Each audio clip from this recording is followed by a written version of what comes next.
Hello everyone, this is Cynthia Finnis and welcome to my channel. Today I would like to talk about something that is a very difficult and divisive issue in astrology, and that is the subject of authority. Now, I'm not talking about individual birth charts and how to tell if a person has authority. I'm also not talking about things like professionalism or certification of astrologer. Those are related, but this is something even more fundamental. What I'm looking at is authority on a broader scale. And what I mean by that is, what is the underlying basis for how we know what we are doing? And the underlying basis for what we believe to be true. At a most basic level, authority is what we feel we have to follow, what we feel we need to be persuaded by. And in looking at the concept of authority, we're looking at the very basis of our craft. In the West, there are a lot of different ways to practice astrology. There's a great variety. There are schools, there are branches. There are also many astrologers who have been self-taught. And all of this means that we're not all talking about the same things. And there's a great deal of variety in what we believe to be true and what we believe to be authoritative. Now, when we're talking about the different branches of astrologies, such as traditional classical astrology, modern psychological astrology, evolutionary astrology, a lot of times they focus on things like their methodology, what they claim to be able to do, what planets they look at, whether they look at asteroids or not. But there's actually something that is deeper. And what that is what they accept as authority. In the West, there is no uniform belief with respect to astrology and authority. That is the reason why it's so difficult for astrologers to come to an agreement, because they don't even necessarily agree on basic principles. And what makes it even harder is that very few people are really aware of what the basis for what they believe to be authoritative. Most of the time, it's not consciously thought about. In order to understand this, we need to look at the basic assumptions in the West in general, not just astrologers, and looking at what the modern West views of as authority. Astrologers are people. Astrologers have been raised from children in a culture and have been schooled in elementary schools, high schools, and have been taught beliefs about authority that they may or may not be conscious of. And in the West, in modern times, there's many views about authorities, but there's two that tend to be mainstream, or at least tend to be mainstream in the United States. It may be a little different in Europe and in other Western cultures, but in the United States, there are really two strands of belief about authority.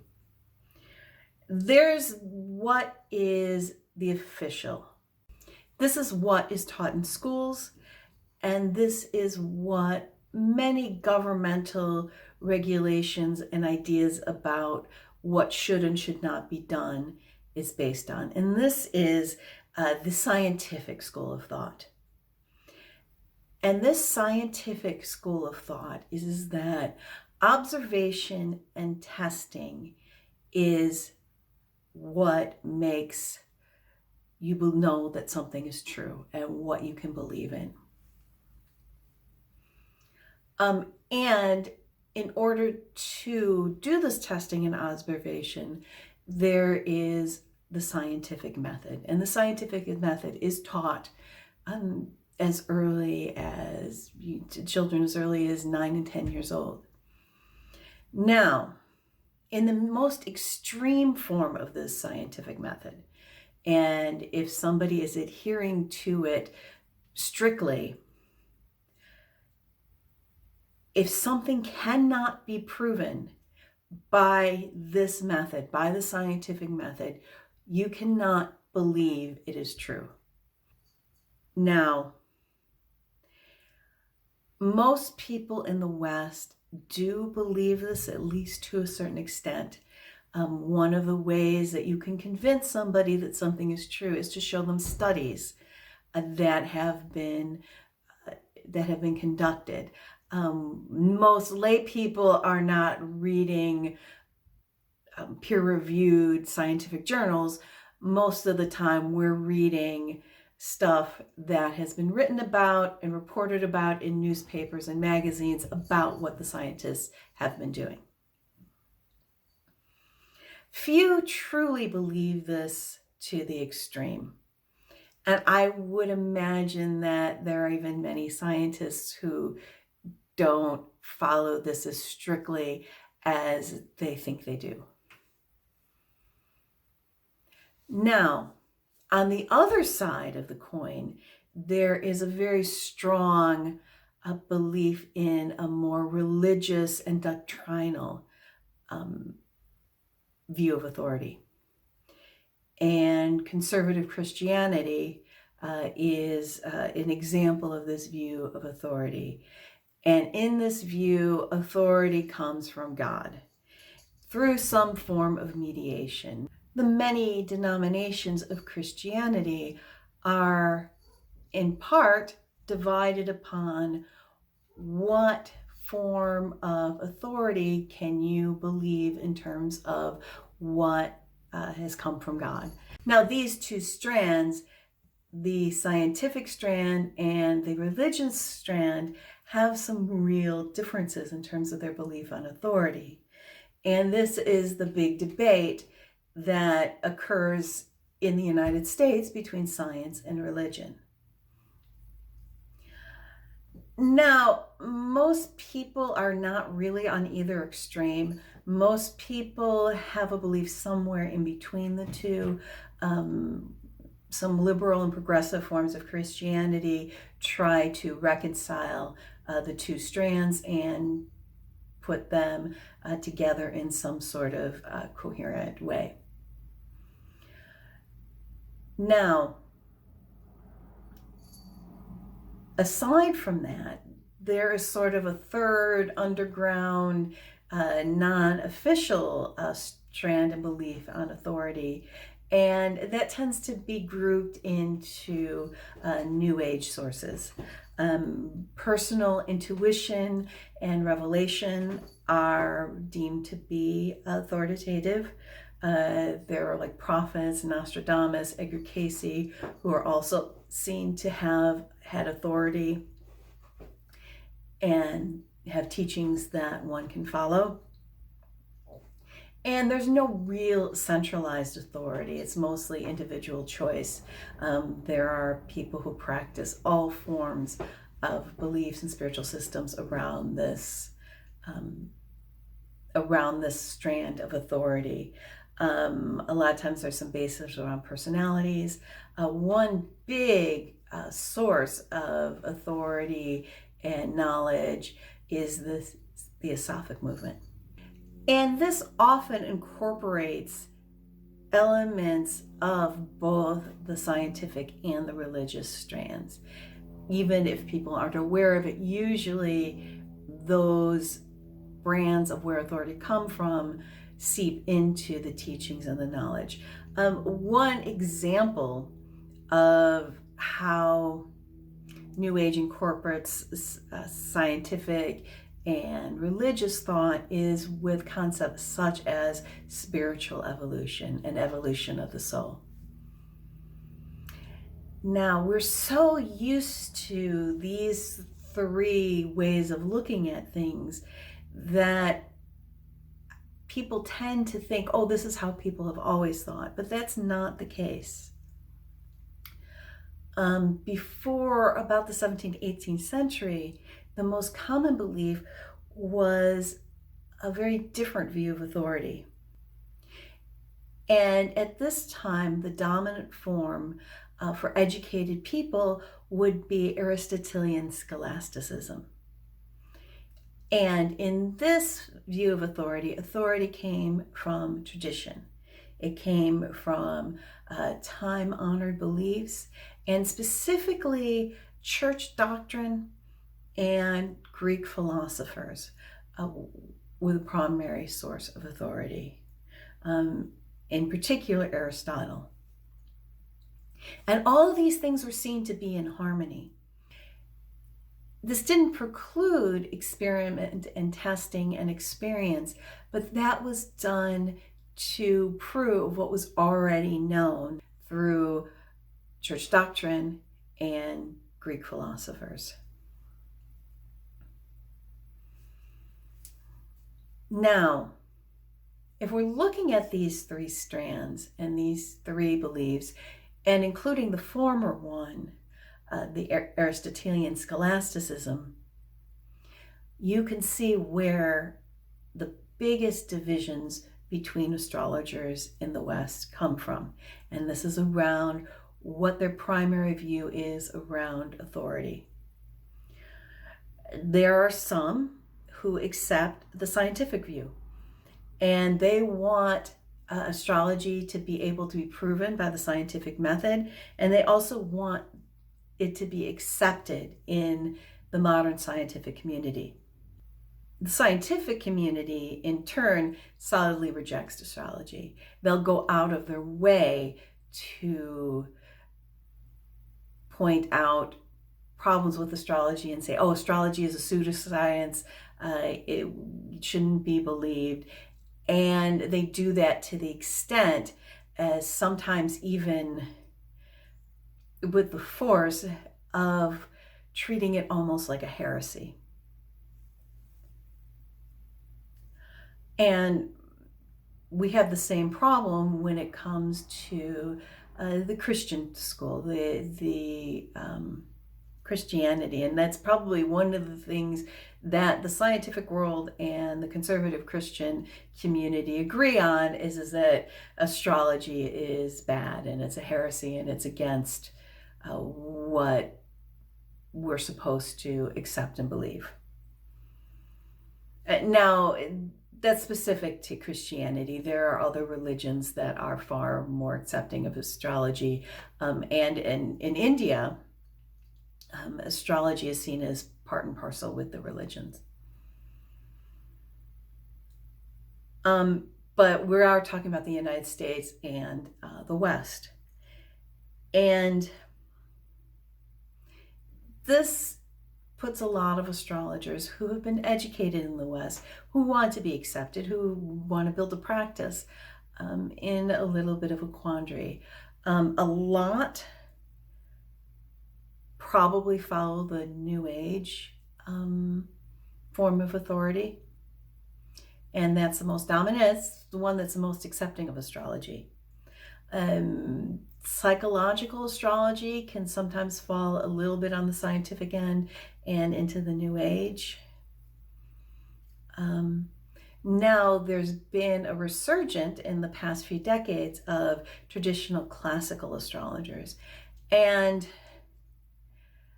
what at least the majority of them would probably accept would be the more Aristotelian, the former Aristotelian doctrine, traditional way of looking at astrology. Sometimes they bring into some religious beliefs, but this branch tends to be very anti New Age and psychological astrology. Now, what I am trying to build is essentialist astrology. And that astrology is a little bit different from everything that I've just discussed. And in large part, the difference is on the basis of authority. But tradition has been broken, at least in the West. And in fact, it views the teachings of Aristotle as a break in tradition. It also treats the methods that have survived to the modern age as the most sound. Our ancestors were our superiors. Now, that being said, essentialist astrology is cautious about reconstruction and reconstructed methods. The reason that is so, and it's not to deny the work that has been done and continues to be done by astrologers translating old texts and trying to reconstruct methods. That is all well and good, and it's helpful and it's useful, but I also think that they must be viewed with caution. The older the method and the source is, the more likely it is to be sound. On the other hand, the less likely it is that we are understanding it properly, and the more likely it is we're looking at old text through modern eyes. Intuition, research, testing is all useful, and it fills in the gaps. It fills in the gaps between what we know, and it also helps us to know how and whether the methods from the past are still applicable today. But really, the methods and ideas that have survived to the present day are the most sound. And there are a lot of them, including the rulership of the signs by the planets, the aspects, the major aspects. There's been some break in that using the outer planets as rulers, but they're easily shifted out. The traditional rulerships have been around for as long as we know. In essentialist astrology, there's also an understanding that there's a difference between the ideal and the manifest. One of the beliefs of Aristotelian scholasticism is that the heavens are perfect and that the heavenly bodies are or reflect the heavens. In essentialist astrology, that's not believed at all. The heavens, the physical bodies, are part of the earth and part of the manifest world. They are not a part of the heavens. They may symbolize them, but they're not perfect, and there's no expectation that they will be. Essentialist astrology does accept some of the authority of intuition, but in a much different way than the New Age philosophy and thought would be. Intuition is our solar intellect coming from the heart. And we do have it. It's a sense that we all kind of know what's right and what's wrong, and that we can, that the truth is within all of us, but it's hard for us to find. And it's not the same as psychic insight or psychic beliefs or intuition. We're not saying that the psychic belief and intuition doesn't exist, but that's not the same thing as solar intellect. That instead is a way of sensing things on the subtle realm, but that's still subject to the same problems as sensory information that we have through measurement and other forms of information. Research, experimentation, and observation, those are how we learn about the material world. And there's nothing wrong with it. Astrology, in one sense, is an applied science. It's an applied craft.